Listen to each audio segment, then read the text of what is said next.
Yo, what's up guys, welcome back to the channel, and today I'm going to show you how to unfreeze your Credit One credit card.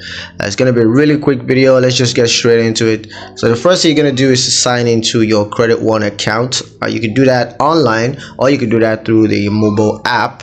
And once you sign into your account, you just want to click on account settings, and then you want to select unfreeze card. Next, you're going to confirm that you want to indeed unfreeze your card. And next, you're going to review and understand the implications of unfreezing your card, just so you're aware of everything else.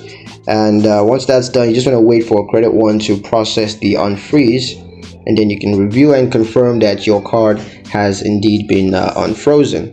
And you also want to consider making a payment or setting up automatic payments just to make things much easier for you.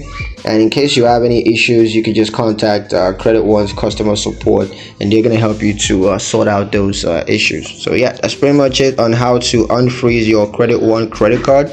I hope you guys liked the video. Hope you found the information useful enough. If you did, like the video, comment down below, let me know what you thought. Share the video with your friends and subscribe to the channel if you haven't done that already, and I'll see you guys in the next one.